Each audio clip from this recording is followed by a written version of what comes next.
자, 신탁입니다. 신탁. 자, 신탁을 원인으로 하는 소유권, 보존, 이전, 각종 권리 설정 등기 이렇게 나오는데 신탁과 관련해서 문제로 거의 나오는 게 이전이니까 소유권 이전을 관련해서 문제 보죠. 자, 신탁은 믿고 맡긴다라는 겁니다. 신탁. 자, 갑이라는 사람이 부동산을 가지고 있습니다. 그런데 관리에 어려움이 있어서 자, 을이라는 사람에게 이 부동산 관리를 맡기려고 하는 겁니다. 그런데 그냥 관리만 맡기니까 관리인 이렇게 돼버려요. 그럼 관리인은 아무래도 소유자와 다르단 말이에요. 그냥 단순 고용인이니까 세입자하고 자꾸만 충돌이 생기고 안 좋은 게 많으니까 어떻게 하느냐. 아예 소유권을 네 명의로 해놓을게. 그럼 네가 소유자처럼 관리를 좀 해줘. 해서 자, 소유권을 완전히 넘겨버려요. 을에게. 넘겨버리는데 이 소유권 이전의 원인이 돈 받고 파는 거 아니다. 공짜로 준 거 아니다. 네 거 뭐하고 맞바꾼 거 아니다. 믿고 맡기는 거다. 그래서 등기 원인을 신탁 원인으로 하는 권리 이전 또는 권리 설정 등기를 해주는 거예요. 그래서 등기 원인이 뭐라고 들어간다? 신탁이라고 들어간다는 거예요. 그러면 우리가 돈을 받고 팔았다. 등기 원인은 매매입니다. 공짜로 줬다. 등기 원인은 정여입니다. 아까 등기 원인이 등기하게 된 각종 법률 행위가 대표적인 원인이라고 그랬죠. 그래서 이렇게 들어가는데 여기는 신탁이라는 원인이 나왔어요. 자, 이때 이 신탁을 원인으로 했다. 이 신탁은 그러면 무슨 목적으로 신탁을 했느냐? 그 다음에 신탁을 받은 자, 이 수탁 받을 수탁자는 어떤 권한을 가지느냐? 단순히 관리 권한만 있느냐? 이 부동산을 아예 처분하고 보다 좋은 부동산, 수익형 부동산을 다시 취득할 수 있는 처분 권한까지 있느냐? 문제 이해하시죠? 그 다음에 이 신탁과 관련해서 수탁자가 얼마의 보수를 지급받을 것이고 어떤 잘못을 했을 때 신탁 계약을 중간에 종료시킬 수 있느냐? 이런 여러 가지 내용이 있을 거 아니에요. 그 내용들 우리가 매매하면 돈 받고 팔아서 끝났어. 둘 간의 관계는. 정여 공짜로 줘서 끝났어. 교환 맞바꿔서 끝났어. 그러나 신탁은 끝나요? 안 끝나? 안 끝나. 나중에 다시 돌려받아야 되잖아. 그래서 이 신탁과 관련한 계약 내용이 등기가 돼야 된다. 그걸 등기하는 걸 별도로 신탁 등기라고 부른다. 그러면 신탁이라고 하는 건 두 가지 의미로 쓰인다는 거야. 자, 소유권 이전의 원인이 된 단순한 등기 원인으로서의 신탁이 있고 그 신탁의 내용을 등기하는 신탁 등기라는 게 있고 됐습니까? 이렇게 나온다는 거야. 그럼 신탁을 원인으로 하는 소유권 이전할 때 신탁은 단순히 원인만 얘기하는 거고 신탁 등기하면 신탁의 내용 그 자체를 얘기합니다. 이렇게 생각하시면 돼요. 됩니까? 자, 이때 갑이라는 사람이 위탁자 또는 신탁자라고 부르고 을이라는 사람은 수탁자라고 부릅니다. 수탁자. 그런데 갑, 을 간의 신탁 계약의 결과 자, 이 신탁 재산을 신탁 맡겨서 생기는 수익을 갑이 다 받을 수도 있겠지만 그렇지 아니하고 제3자 A에게 수익금의 일부 또는 전부를 줘라. 이렇게 계약할 수도 있겠죠. 자, 그러면 이 A라는 사람은 등장할 수도 있고 안 할 수도 있는데 A가 등장한다면 A는 신탁 계약의 당사자는 아니면서 신탁으로 인해서 이익은 받죠. 이런 이익 받는 제3자를 수익자라고 부릅니다. 여러분 민법에 나중에 채권법 가면 제3자를 위한 계약이라고 해서 요약자, 낙약자, 수익자라는 개념을 배우실 거예요. 거기서 나오는 수익자고 여기 수익자고 똑같습니다. 계약의 당사자는 아니지만 계약으로 인해서 이익을 받는 자. 그래서 A를 무슨 자? 수익자라고 부른다. 쉽게 얘기하면 이런 거예요. 자, 갑이 신탁을 했습니다. 신탁을 했는데 어떤 목적으로 신탁했느냐? 장학 목적으로. 재산을 신탁해가지고 장학재단 만들어서 네가 관리하고 그리고 그 수익금 중에 장학재단을 만든 재산을 굴리면서 나온 수익금 중에 일부는 이 동네 학생들을 위해서 불우한 학생들을 위해서 장학금 줘라. 그럼 그 불우한 학생들은 계약의 당사자는 아니죠. 이익은 받잖아. 수익자가 된다 이런 얘기예요. 자, 해서 이렇게 되게 됩니다. 그럼 3명 관계가 나올 수도 있고 수익자 없이 2명 관계만 나올 수도 있겠죠. 맞잖아요. 자, 그랬을 때 지금 등기부에 소유자가 갑이라고 되어 있습니다. 그리고 소유권 이전이 됐어요. 누구에게? 을에게. 그리고 이 원인이 신탁이다, 그죠? 원인이 신탁이에요. 그러면 신탁의 내용도 등기를 해야 되는데 이 신탁 내용을 다 등기하면 등기부 너무 지저분해져요. 그래서 신탁의 내용은 별도로 신탁 원부라고 하는 서류로 별도로 작성 기재를 하게 되는데, 그러면 그 신탁의 내용을 기재한 신탁 원부라는 걸 따로 보관을 하고, 등기부에는 신탁 원부 제22호 이런 식으로 그 보관되는 장소, 호수만 기록을 해줍니다. 이때 위에 있는 게 신탁 원인 이전 등기고 아래에 있는 게 신탁 등기라고 하는 거야. 그러면 우리 등기부에서는 신탁 원인 이전 등기와 신탁 등기는 어떻게 신청하느냐? 동시에 신청하라. 이렇게 동신청. 그리고 동시에 신청하면서 신청서는 별개로 따로따로 내야 되느냐? 하나로 제출하면 되느냐? 동시에 신청하되 동일한 신청서. 요거를 한 건의 신청 정보, 이렇게도 부릅니다.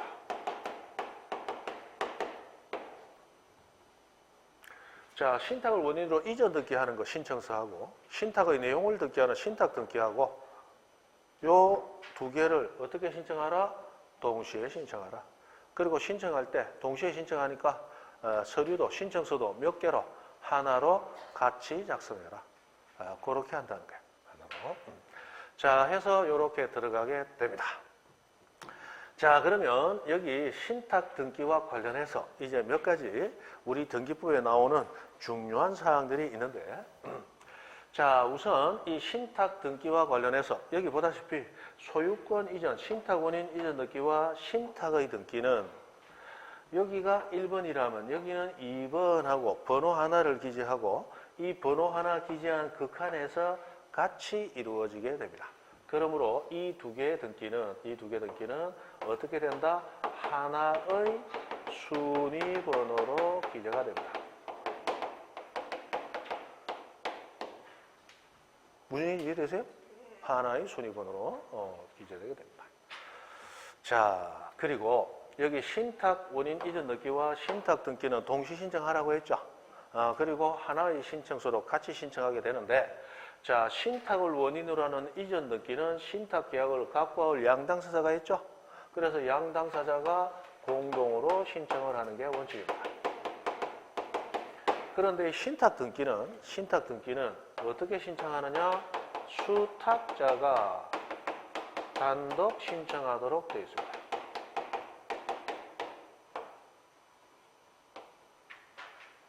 신탁 등기는 누가? 수탁자. 여기서는 누구를? 을이 단독으로 신청하도록 되어 있습니다.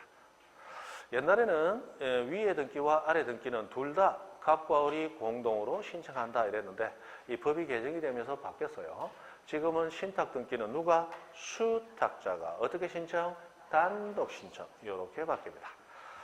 자, 그러면 여기 있는 소유권 이전 을 원인 신탁, 요거는 갑과 을이 공동 신청하는데 여기 있는 신탁의 등기는 누가? 수탁자가 단독으로 신청하는 거야. 그런데 만약 수탁자가 단독 신청하지 않더라? 그럼 신탁 등기가 이루어지지 않겠죠? 그러면 갑은 을에게 신탁 원인 이전 등기 해준 갑은 좀 불안하겠죠?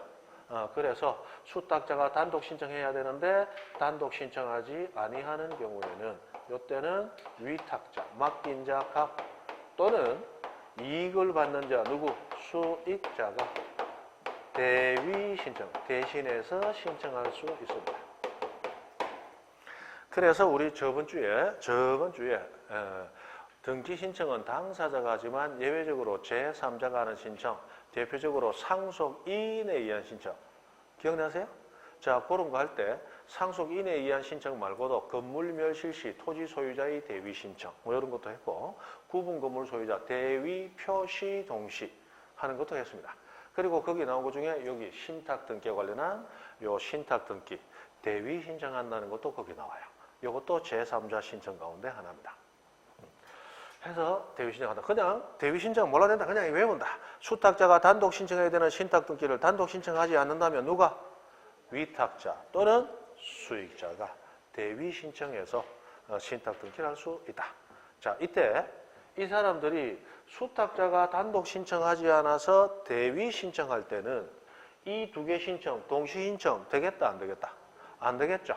그래서 이 대위 신청할 때는 동시 신청할 필요는 없다라는 예외를 인정해 주게 됩니다. 이해되시죠?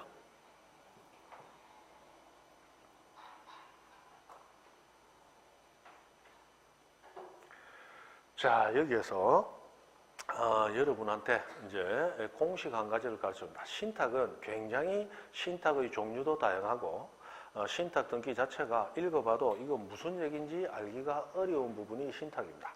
그래서 신탁과 관련해서 우리 등기부에서 문제를 맞추기 위해서 신탁과 관련된 공식처럼 적용되는 거 몇 가지 중에 하나.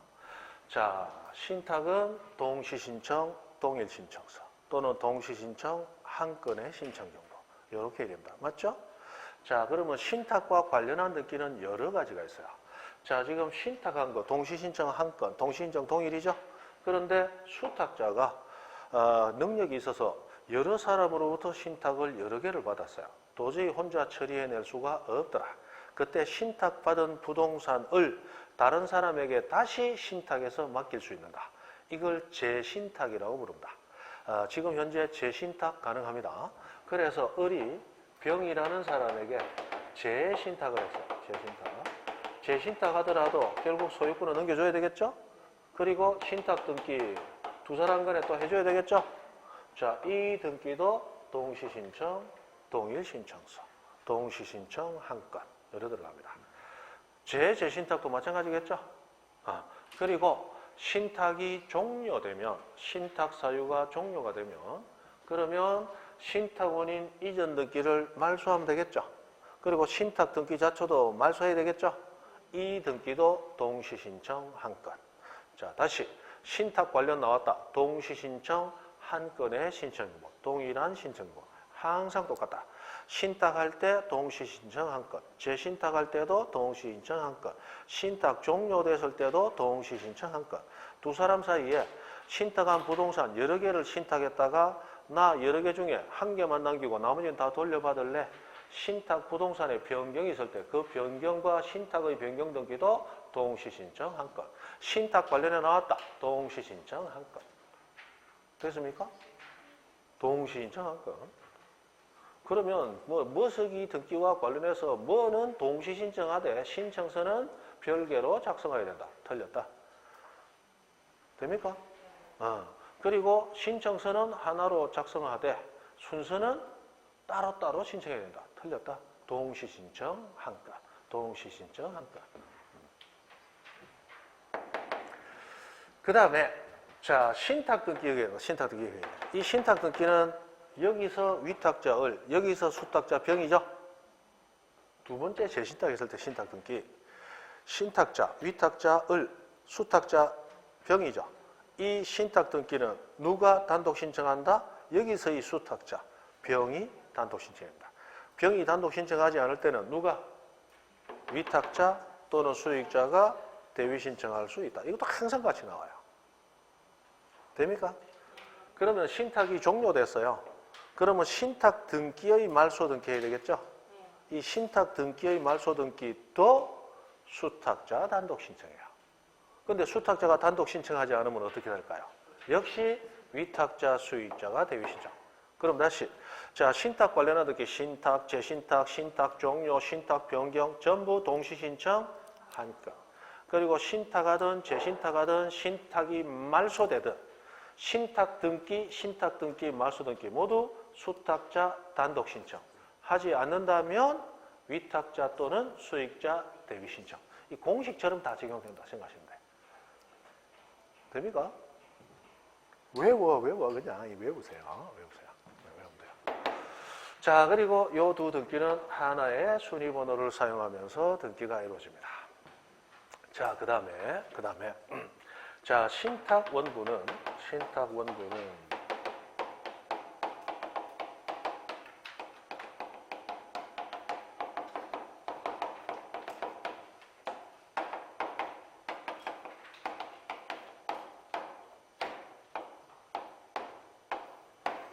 자, 신탁원부는 매 부동산마다 별개로 등기관이 작성한다.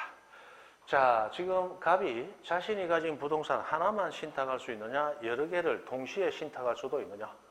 뭐 여러 개 신탁하든 하나 신탁하든 당사자 합의하기 나름이에요.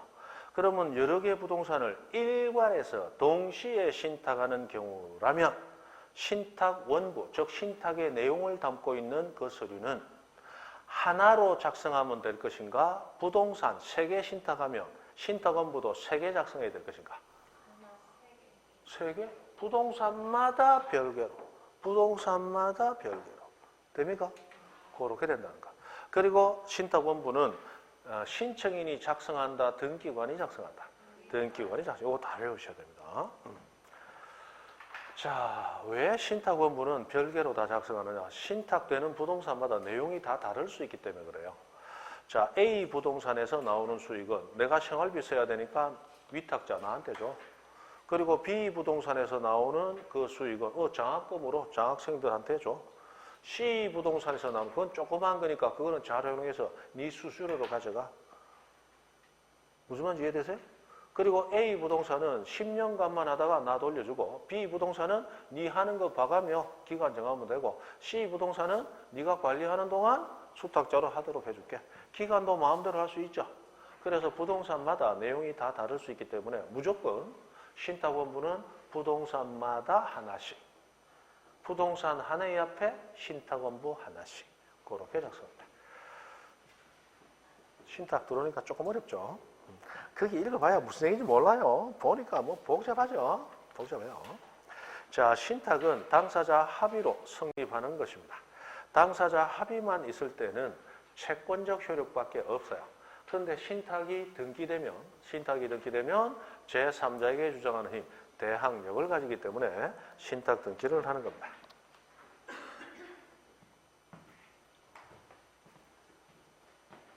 자, 갑이 을에게 신탁을 했습니다.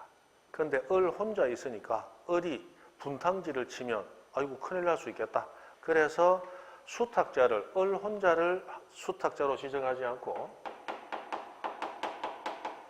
자, 세 사람을 수탁자로 지정을 했어요.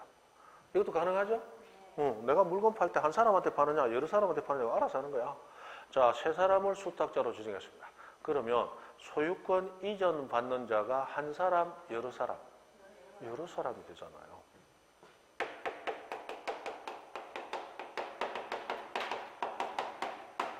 그러면 이 공동 소유는 공유인가 합유인가? 신탁은 수탁자가 여러 사람일 때 그 공동 소유는 합유가 됩니다. 합유. 그리고 우리 합유되는 거 아까 우리가 민법상 조합의 재산 소유. 아까 A, B, C 세 명의 동업자가 소유하는 거 무슨 유? 합유. 민법상 조합계약을 통해서 그 조합이 재산 소유하는 것. 그것도 합유가 됩니다. 그래서 우리 등기부에서 배우는 대표적인 합유되는 두 가지 형태가 수인, 여러 명의 수탁자가 있을 때 하고 민법상 조합의 재산 소유예요. 이게 대표적인 합유가 됩니다. 자, 이 여러 명의 수탁자를 했을 때 그걸 공유로 한다는 얘기는 이건 고양이한테 생선 맡기는 거하고 똑같은 거야. 자, 갑이 왜 을을 수탁자 한 사람 지정하지 않고 을병정 세 사람을 지정했을까요? 재산 마음대로 분탕 칠까 봐. 맞죠? 그런데 만약 공유로 해주게 되면 공유자는 자유롭게 지지분 처분할 수 있죠.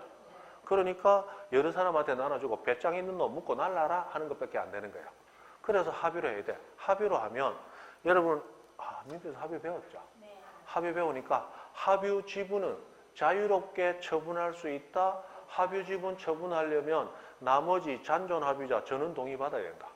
전원 동의 받아야 되잖아. 맞죠? 그 합의해 놓으면 여기 을병정 중에 한 사람이 지분 처분하고 달아나고 싶다. 자기 마음대로 된다 안 된다? 안 된다. 다른 사람 동의가 있어야 되잖아.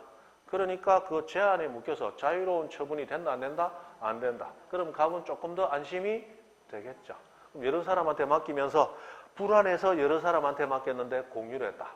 이렇게 되면 반풍수 집안 망친다라는 얘기가 바로 나오는 거야. 맞죠? 그렇게 된다. 당연히 이거는 합의로 가는 게 맞죠. 그래서 이건 합의예요, 합의.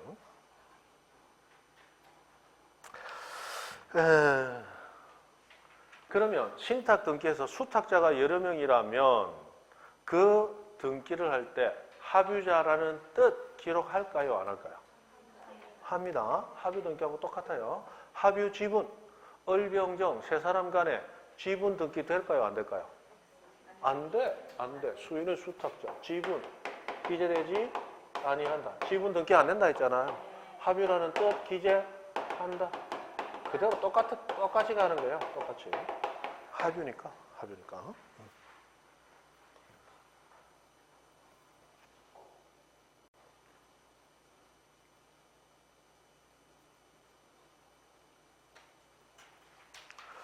자, 그 정도. 그 다음에, 요거 하나까지 더 할까?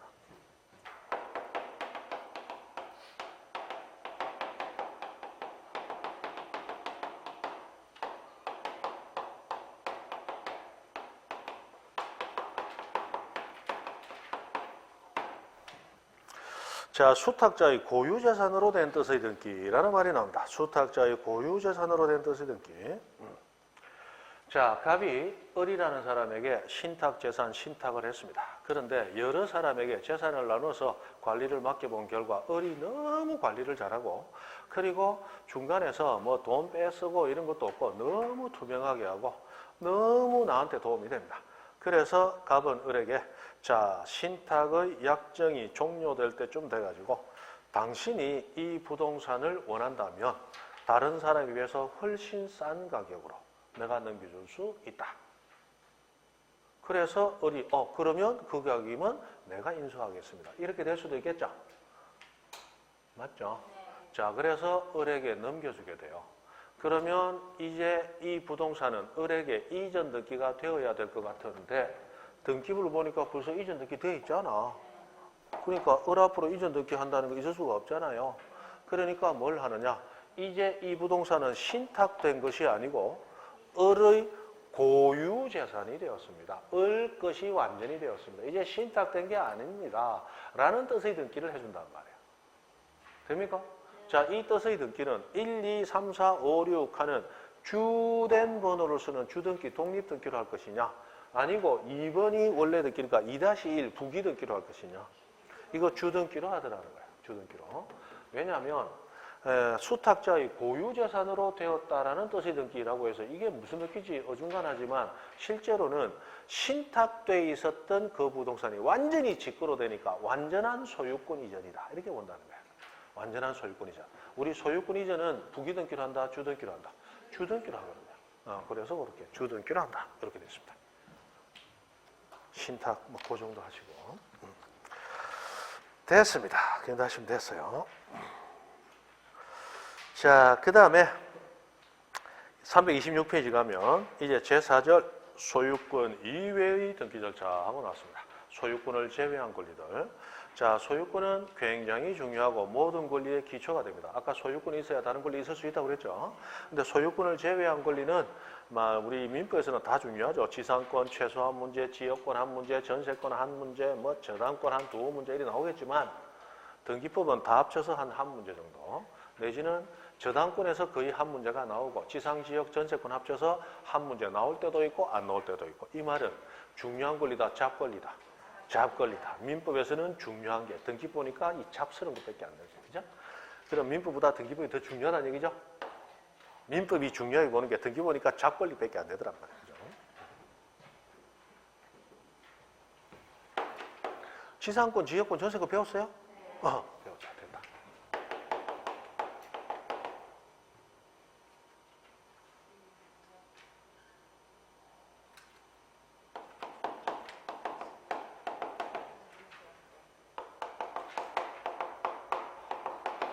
자, 지상권, 타인의 토지를 빌려 쓰는 권리입니다. 권리 빌려 쓰는데 그 목적이 그 토지를 이용해서 내 건물, 내 수목, 내 공작물, 소유 목적으로 빌려 쓰는 권리입니다.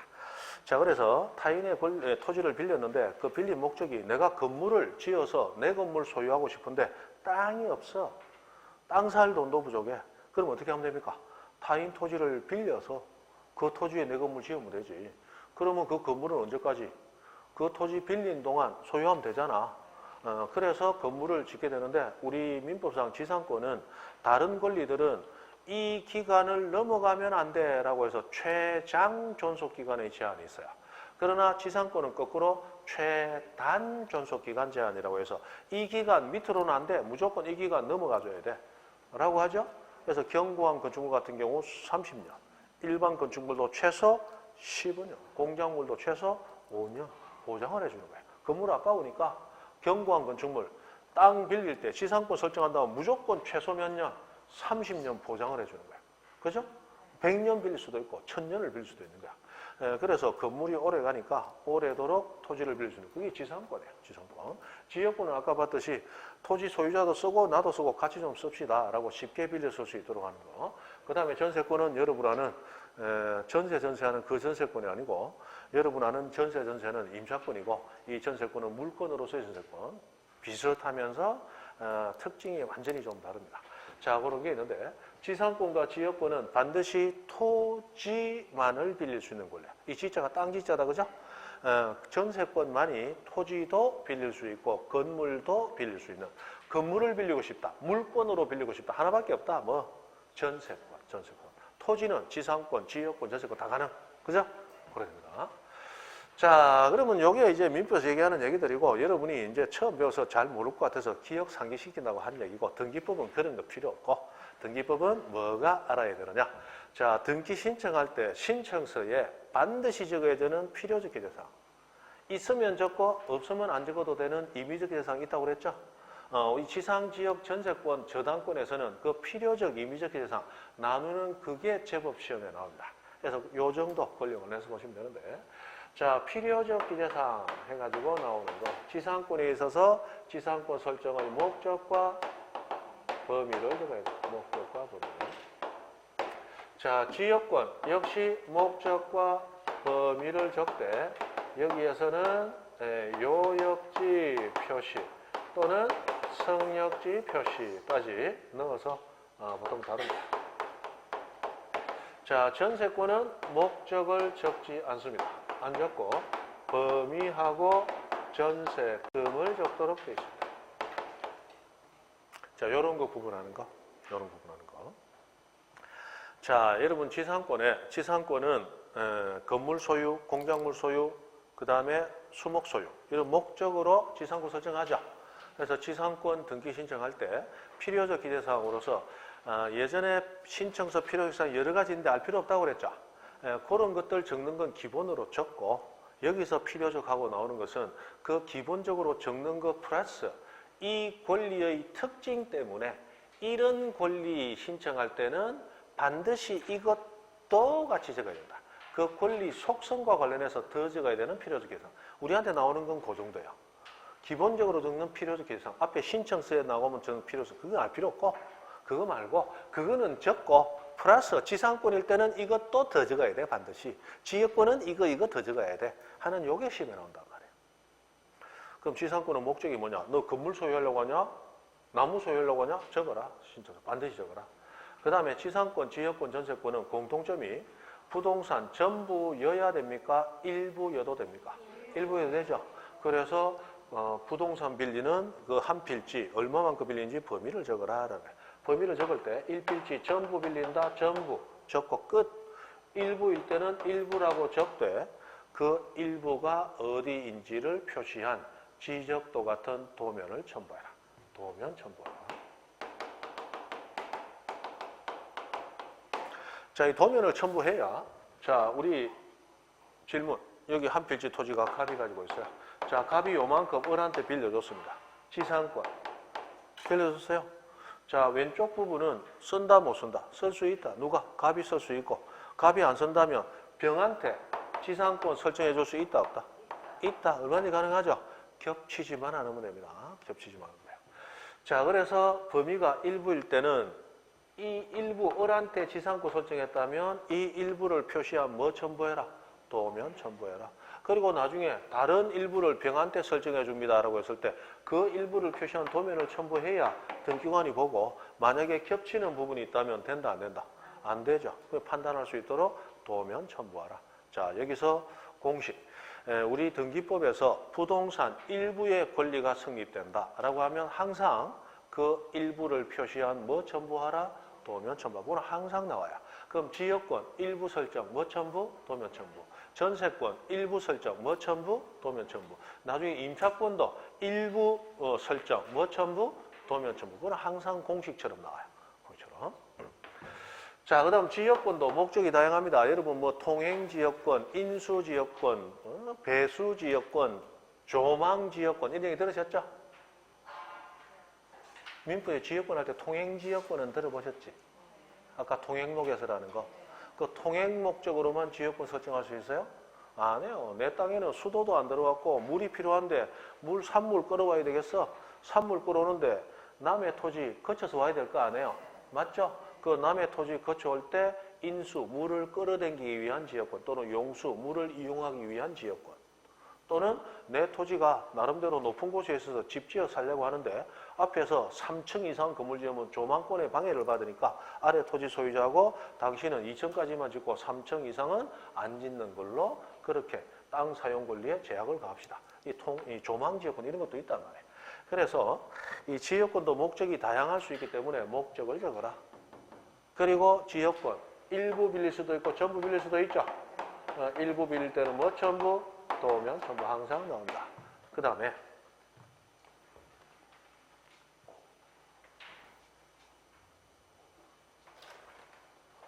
이 30 넘은 지 오래되지도 않은데 벌써 무릎이 아프고 막 이런다. 그죠? 큰일 났다. 30 넘은 지 조금 많이 됐지. 오래되진 않았어요. 자, 여기 두 필지가 나옵니다. 자, 여기 도로가 있습니다. 여기 성역지, 여기 요역지가 돼요. 그런데 이 요역지는 북구에 있고 요거는 우리 중구하고 붙어있다 가정하고 중구에 있다라고 중구? 동래구? 사상구라고 가정합니다. 사상구. 자, 그렇다면 이 지역권은 사상구 등기소에 신청해야 되느냐 북구 등기소에 신청해야 되느냐 이런 문제가 발생합니다. 자, 이랬을 때 우리 지역권은 기본적으로 실제로 사용되는 토지 그게 중심이 될 수밖에 없다. 등기부에서는.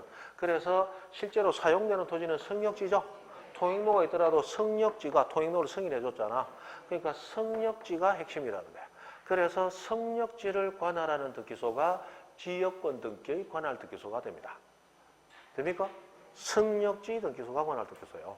그러면 성역지 등기소에 지역권 등기를 신청할 때 이 성역지라는 토지가 어디에 있는 어떠한 토지인데 여기에 지역권이 인정됩니다. 라고 등기 신청했겠죠. 그럼 성역지 표시는 당연히 들어갔어요. 그럼 성역지를 이용하는 토지는 여기 있는 토지냐, 여기 있는 토지냐, 여기 토지냐, 여기 토지냐 확정이 돼야 되겠죠. 그래서 뭐 적어줘라? 요역지. 이 토지를 이용하는 토지, 요역지가 어디냐를 반드시 적어줘라. 그런데 책에 따라서는 요역지 및 성역지 표시해서 두 가지를 같이 넣기도 해요. 왜? 성역지는 당연히 들어가니까. 됐습니까? 그렇게 해서 두 가지가 여기 들어갑니다.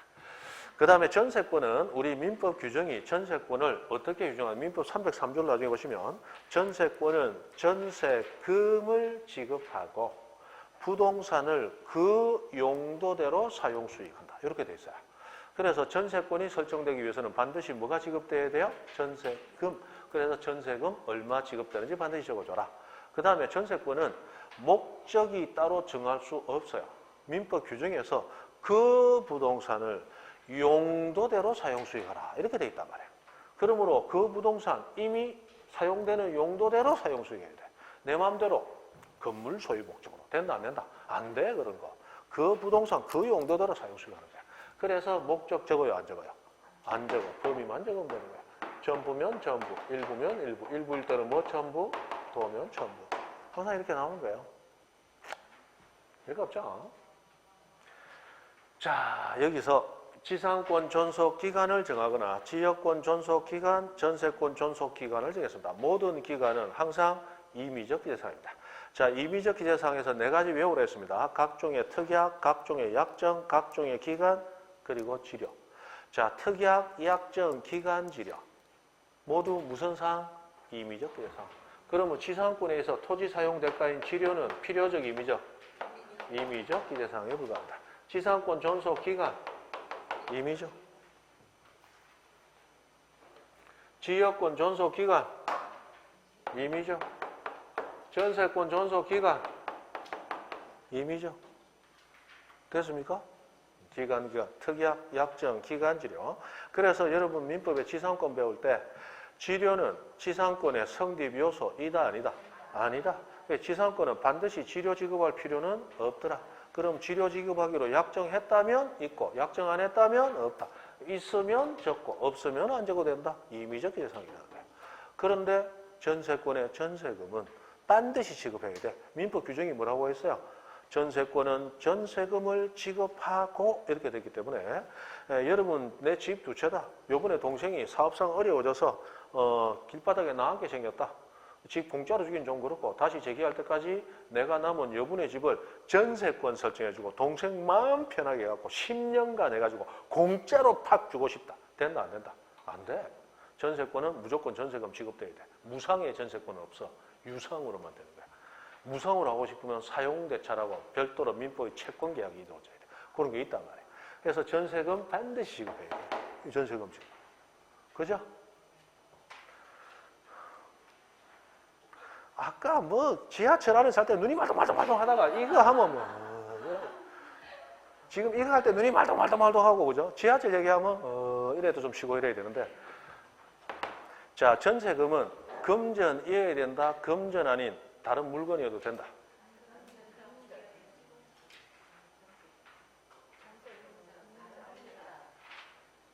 이 금이 금전의 준말이야.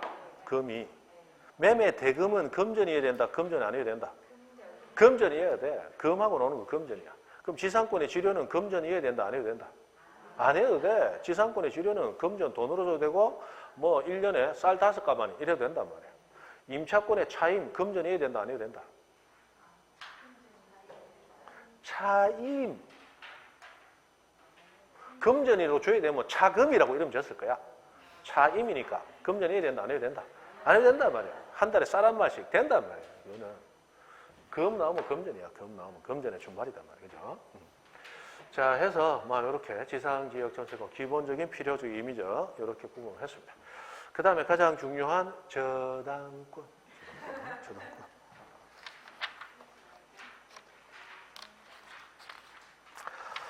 저당권은 민법에서 배워도 골치 아프죠?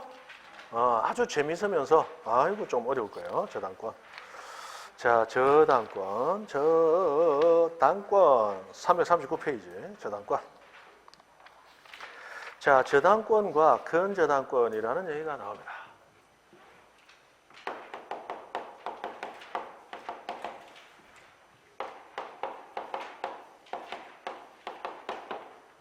자, 저당권은 피담보 채권액이 확정되어 있는 일반 저당권입니다. 근저당권은 피담보 채권액이 확정되어 있지 아니하고 정감 변동하는 불확정적인 저당권을 근저당이라고 부릅니다. 저당권과 근저당권의 대표적인 차이점. 채권액이 확정되어 있냐 확정 안 되어 있냐예요. 그죠? 자, 내가 1억이 딱 필요합니다. 그럼 1억을 딱 빌리고 1억 못 갚으면 경매 넘겨 하고 등기하면 그게 저당권이야. 그런데 1억 딱 정하는 게 아니고 내가 최고로 빌릴 수 있는 금액 1억 해놓고 그 안에 필요한 만큼 빌려오는 거. 그게 뭐예요? 근저당권이에요. 근저당권. 자, 이런 얘기입니다. 이런 부동산을 가지고 있는 갑이 사업을 하고 있어요. 직원도 월급 줘야 됩니다. 그런데 요번 달 월급 줄 만큼 매출이 안 올라왔어. 그래서 A은행 가가지고 1억 빌리고 저당권 설정했어요. 그래서 1번 저당권 A은행 1억 등기했다. 자, 요번 달 월급 줬다. 근데 다음 달, 이번 달보다 매출이 더 안 나와. 돈 더 필요해. 그래서 A은행 또 가서 1억 더 빌려줘. 저당권 설정해 줄게. 하고 두 번째 저당권 또 설정해. 그러면 2번 저당권 A 1억 하고 또 했어. 다음 달 또 안 돼. A은행 가기 창피하니까 이제 B은행 찾아가서 1억 빌려줘. 저당권 해줄게. 돈 필요할 때마다 계속 등기해야 된다. 불편하죠? 그래서 그렇게 하지 말고 자, 갑하고 A은행 주거래은행이다. 이게 주로 거래하더라. 그래서 갑은 A한테 가서 이제 1억씩 그렇게 하지 말고 그럼 불편해서 안 되겠어. 자, 이 부동산을 담보로 제공한다면 너 얼마까지 빌려줄 수 있니? 이 부동산 같은데 5억까지 빌려줄 수 있어. 그러면 5억을 최고로 빌릴 수 있는 금액으로 하고 이게 채권 최고액이라고 하는 거야. 그죠? 5억으로 하고 이 저당을 설정하는데 일반 저당 딱 정해져 있는 저당하고 다르고 이 5억이라는 금액 한도 내에서 내가 요번 달에 1억만 필요하니까 일단 1억만 먼저 빌려갈게. 문제 알아듣죠? 그래서 근저당 최고 5억 해놓고 A은행하고만 들어가 놓고 내가 필요한 요번 달 1억만 빌려가는 거야. 그러다 다음 달에 매출 안 올라와. 돈 더 필요해. 그러면 아직 4억 남아있으니까 다음 달에 1억 더 줘. 하고 1억 더 빌려가는 거야. 그러나 등기부는 최고 5억하고만 등기하고 그대로 가는 거예요. 다음 달 또 필요해. 또 1억 더 빌려줘. 그러면 3억. 또 요 안에서 빌려가는 거니까 그때마다 따로 등기할 필요 있다 없다? 없단 말이에요.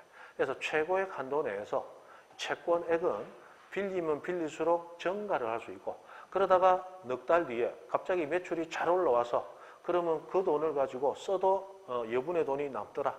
그때는 은행으로 빌린 금액은 이자가 발생하니까 이자 발생을 방지하기 위해서 내 1억 갚아버릴게 하고 중간에 갚아버릴 수도 있는 거야. 1억만큼. 그러면 3억이 2억으로 줄어들겠죠. 그럼 이자 발생은 또 줄 거 아니야. 이렇게 채권액이 증감, 변동하는 특수한 저당권을 근저당이다. 근저당. 이 근자가 뿌리 근자죠. 나무 뿌리처럼 비 오고 환경이 좋으면 잘 자라고 채권액이 막 커지다가 비 안 오고 뭐뭐 하면 뿌리도 확 쪼그라들듯이 그렇게 채권액이 증감 변동할 수 있는 특수한 저당권을 무슨 저당? 근저당이라고 부른다. 지금 현재 우리가 은행에서 돈을 대출을 받으면 거의 100% 가깝게 근저당 설정을 합니다. 실제로 1억만 빌리더라도 일반 저당하지 않고 근저당에서 한 1억 한 3천 정도 채권 채굴하고 들어오죠. 그렇게 보통 들어와요. 그러면 자 일반 저당권은 채권액이 원본액이 확정되어 있습니다. 이자가 있다면 이자 약정을 하고 이자를 별도로 등기해야 돼. 그런데 근저당권은 채권 최고액 속에 이자가 당연히 포함되어 있죠. 그래서 1억 빌려주면 1억 한 3천 정도를 채권 최고로 해서 잡아놓고 그러면 이자 발생액은 1억 3천 한도 내에서는 당연히 은행의 우선 변제권으로 보장이 되기 때문에 뭐 이자율 약정하고 별도로 등기하고 할 필요 없이 채권액 한 방으로 팍 등기해버리고 그래 오는 거예요. 그런데 실제로 큰 사업하는 분들은 옛날에 당좌 수표 해가지고 발행하듯이 그렇게 하지 아니하고 아예 지금 1억 빌리지만 이 부동산 같으면 5억까지 콜 하면 5억 해놓고 중간에 필요할 때마다 더 빌려줘. 됩니까? 그럼 1억 빌려서 석 달 갔으니까 이자 석 달분. 그 다음 1억 2달 갔으니까 2달분. 나머지 1억은 한 달 가고 한 달 후에 갚았으니까 한 달분만. 이런 식으로 이제 이자 정산을 나중에 결산기라는 걸 정해놓고 하는 거예요. 그게 이제 근저당이에요. 그죠? 자, 그래서 현실적으로는 저당권이 거의 없고 거의 근저당입니다. 은행이 잡는 게 태반이니까. 그래서 우리 법무사 시험에서는 일반 저당권에 관한 내용은 교재에서도 거의 사라지고 있고 문제로도 안 나온 지가 굉장히 오래됩니다. 그러나 우리 공인중개사는 저당권도 하고 근저당권도 하고 두 가지 다 합니다. 그래서 법무사 수험생들은 우리 공인중개사가 공부하는 이 등기법 양에 비해서 한 20배 정도는 공부를 더 해야 됩니다. 범위는 똑같은데 깊이를 그만큼 들어가요. 그러나 우리는 한 20분의 1밖에 공부를 안 하지만 유일하게 큰 소리 한번 칠 수 있는 게 있습니다. 법무사 수험생 만나면. 너가 저당권 하나? 이러면 샷아웃해요. 저거는 안 하거든. 우리는 하거든. 그럼 다른 얘기는 들으려고 하지도 말고 너가 저당권 하나? 우리는 하거든 하고 빨리 돌아오면 돼. 다른 얘기하면 우리가 막히게 돼 있어. 그러니까 너가 저당권 하나? 이러면 우리 이겨요. 우리 저당권까지 하거든. 자, 저당권에 있어서 신청서의 필요적 계상에서 채권에 찍어야 됩니다. 채무자 찍어야 돼요. 실제는 이거 말고도 권리의 표시라는 것도 있고 공동담보 표시라는 것도 있는데 요즘 거의 안 나오니까 위에 두 가지만 일단 하고 갑니다. 자, 채권액 찍어야 되는데 자, 우리 저당권이나 근저당권에서 채권액은 반드시 금전 채권 이해해야 됩니까? 안 해도 돼요. 지금 채권. 그래서 우리 저당권에 있어서 채권이 백미, 백가마, 반환 채권 들어보셨어요? 쌀, 백가마, 반환 채권. 그걸 채권으로 할 수도 있습니다. 그래서 돈을 빌려주고 저당권 설정하는 건 대부분 은행에서 하는 것이고 자, 여러분이 쌀집을 한다. 그런데 갑자기 돈 사정이 안 좋아서 쌀 살 돈이 없어. 어쨌든 도매로 쌀을 사와서 소매로 파는 거잖아요. 그래서 친구가 저기 시골에 쌀 농사 크게 짓는 친구가 있어서 친구한테 가서 야, 쌀 100가마만 좀 빌려줘.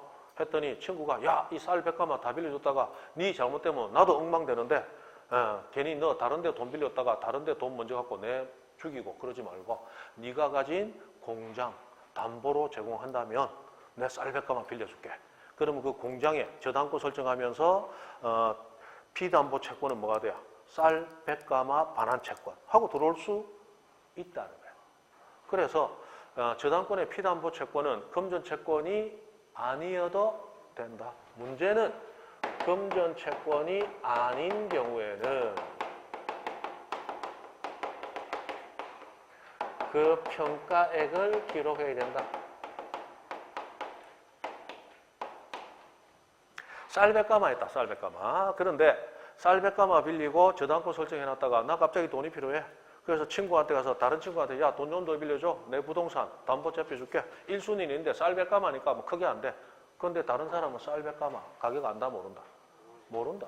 또 쌀백가마도 뭐 창녕미, 합천미, 이천쌀 다 가격 다르다. 맞죠? 어떻게 할 거냐 말이야.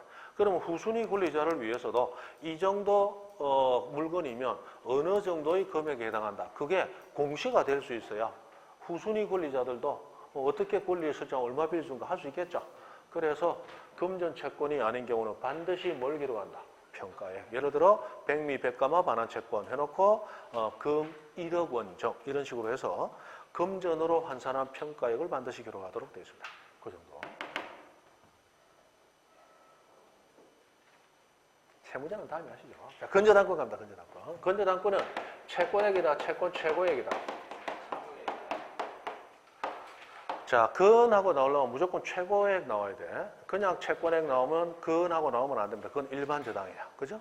일반 저당과 근저당의 대표적인 차이점은 그냥 채권액, 원본액, 정해진 액 그 액수냐 아니고 별도의 최고액이냐. 요 중에서 이제 차이가 나게. 채권 최고액. 그 다음에 채무자 제도줘야 됩니다. 자, 여기서 이 채권 최고액은 반드시 단일하게 기재해야 돼요.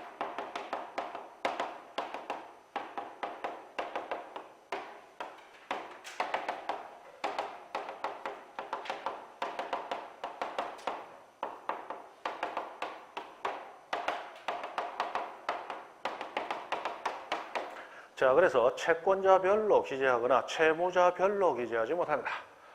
자, 설명 듣습니다. 자, 갑이라는 사람이 동창회 갔습니다. A, B, C 세 사람 친구가 있는데 자, 내가 사업하다가 돈이 필요할 수도 있으니까 최고액을 10억으로 해서 돈 빌려줄 친구 손 좀 들어라. 내 요거 담보 제공할게. 은행에 담보 제공하면 15억까지 나온다는 거 알지? 깨끗하거든. 그런데 이자 줘도 뭐 은행에 이자 줄 필요 있나? 뭐 친구들 이자 주고 너도 좋고 나도 좋고 나도 어차피 돈 필요하니까 하고 얘기했습니다. 자, 갑은 굉장히 신뢰도도 높고 신용도 있고 이 부동산 가치도 친구들 다 알아.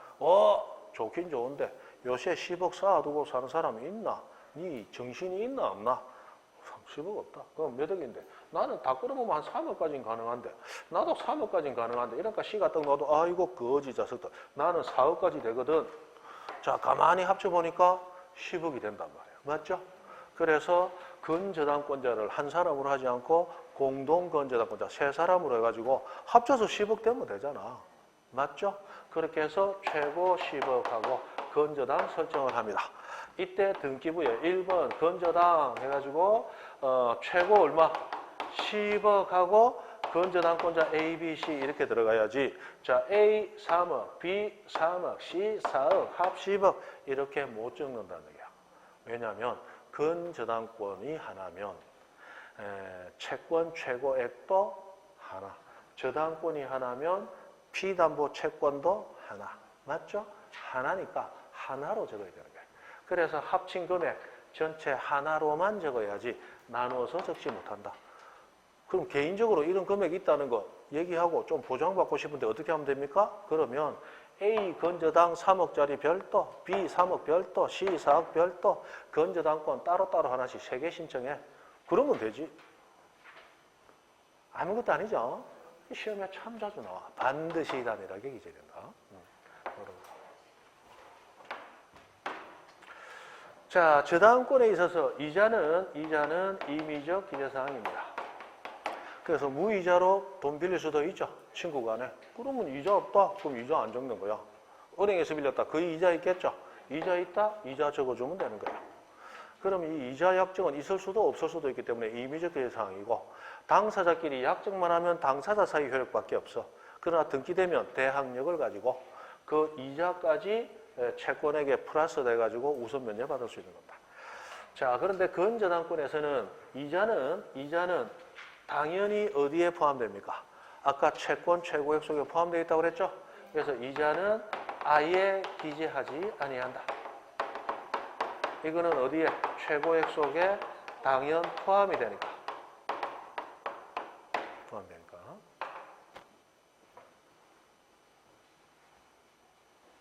여기까지 마시죠. 저당권 이제 처음 민법에서 배워서 이제 막 저당권 바다에서 허우적 하는데 여기 좀 들어가면 막 미칠 것 같을 거예요. 이 정도는 들어도 알 수는 있죠. 그리고 오히려 민법에서 긴가민가 하는 게 조금 정리되는 맛도 좀 있을 거예요. 저당 민법하고 등기법은 서로 간에 그런 상호 보완 효과가 조금 있습니다. 공부하기 싫어하는 분들은 이 상호 혼란 효과로 이제 더 미치는 거지. 됐습니다. 자, 그리고 넘어갑니다. 넘어가서 자, 351페이지 권리 변동에 관한 느끼는 좀 쉬었다가 할 때마다 이러니까 재미가 있어서 계속 하게 돼요. 여기서 좀 쉰다는 것은 다음에 할 때까지. 맞죠? 자, 오늘은 여기까지입니다. 수고하셨습니다.